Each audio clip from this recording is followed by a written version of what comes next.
Within just a short span of days, global diplomacy has shifted into an unusually dense and closely watched sequence of engagements, with Beijing positioned at the center of multiple overlapping conversations involving the world's most powerful states. The timing is striking. First came high-level interaction between China and the United States during a recent summit in Beijing involving President Donald Trump, focusing on trade tensions, strategic competition, artificial intelligence, and broader economic stability. Shortly after that engagement, attention quickly turned toward another major diplomatic development, the arrival of Russian President Vladimir Putin in China for a state visit scheduled over 2 days, where he is meeting Chinese President there, Xi Jinping, for extensive strategic consultations. This rapid succession of meetings has raised a central question in global politics. How does China manage simultaneous relationships with both its primary systemic competitor, the United States, and its most important strategic partner in Eurasia, Russia? And more importantly, does recent U.S.-China engagement influence how Beijing and Moscow approach their own relationship to understand the importance of this moment? It is necessary to step back and examine how the China-Russia relationship has evolved over the past several years, particularly since the escalation of the Ukraine war in 2022. Just before that conflict fully erupted, Vladimir Putin visited Beijing during the Winter Olympics opening ceremony. On that occasion, both sides issued a joint statement declaring that their relationship had no limits and contained no forbidden areas of cooperation. That statement has since become one of the most referenced diplomatic phrases of the decade. However, in practice, the relationship that followed has proven far more complex than the language suggests. It is not a traditional alliance, nor is it a rigid bloc system. Instead, it functions as a flexible structure of strategic coordination shaped by shared interests, geopolitical necessity, and shifting global pressures. As one geopolitical analyst explained, friendship between the two states has no limits. There are no forbidden areas of cooperation. That framing, while powerful, is now widely understood as political branding rather than a literal description of unrestricted cooperation. In reality, the relationship operates through carefully managed channels across energy, trade, security, and diplomacy, rather than through formal alliance commitments. Since 2022, the trajectory of this relationship has deepened significantly. Western sanctions imposed on Russia following the Ukraine invasion accelerated Moscow's pivot toward Asian markets, with China emerging as its most critical economic partner. Energy exports, particularly oil, gas, and coal, have increasingly shifted toward China, providing Russia with essential revenue stability during wartime conditions.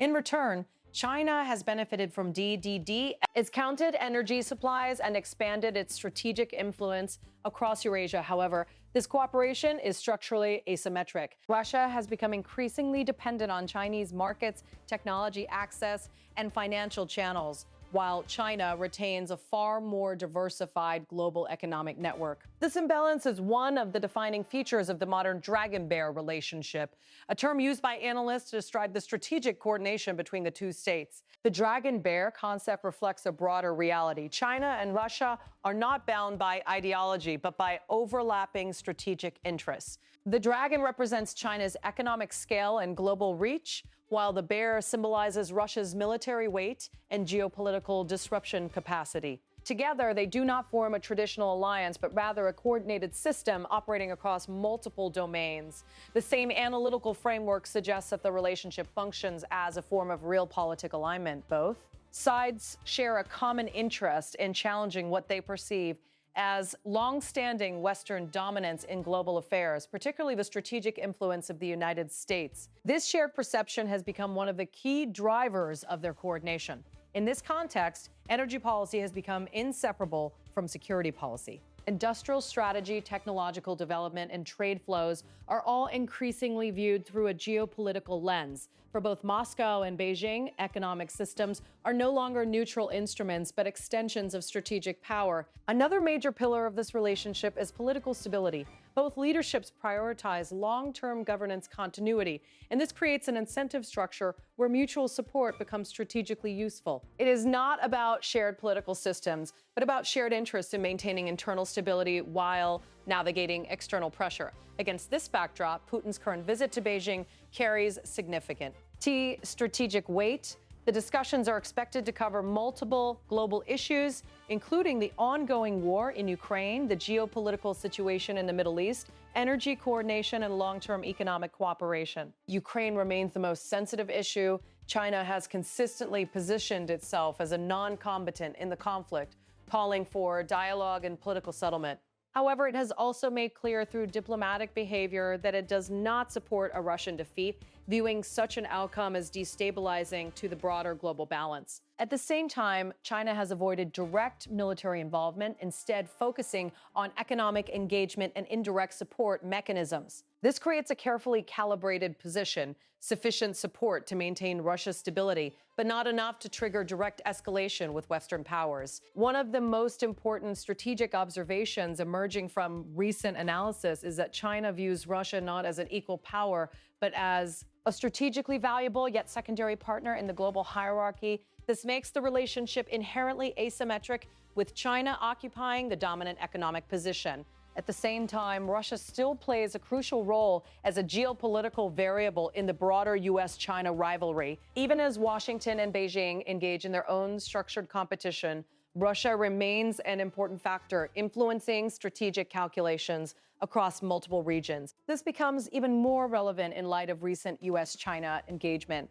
Following a high-level summit in Beijing involving President Donald Trump, a new phase of what analysts describe as managed systemic rivalry appears to be emerging. This is a condition in which competition continues, but within controlled diplomatic boundaries designed to avoid uncontrolled escalation. This development does not weaken the Russia-China relationship.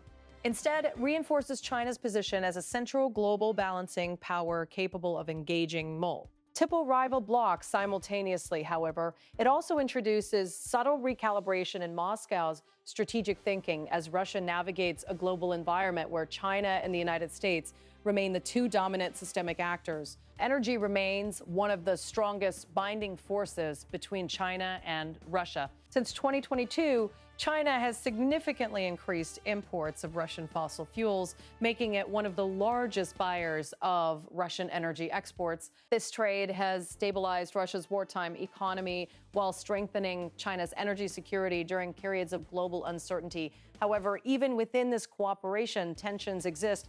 Pricing negotiations, infrastructure investments, and long-term contract structures remain unresolved areas of discussion. Russia seeks long-term dependency relationships, while China prefers diversified supply chains and flexible arrangements that reduce vulnerability. Global energy security is further complicated by instability in critical maritime choke points, particularly in the Middle East. Strategic routes such as the Strait of Hormuz play a vital role in global energy flows. Any disruption in these regions can trigger immediate global price shocks, affecting inflation, industrial production, and supply chains worldwide. Both China and Russia have strategic interests in ensuring stability in these regions, but their motivations are not identical. China prioritizes uninterrupted trade flows and market stability, while Russia can, in some scenarios, benefit from volatility-driven price increases.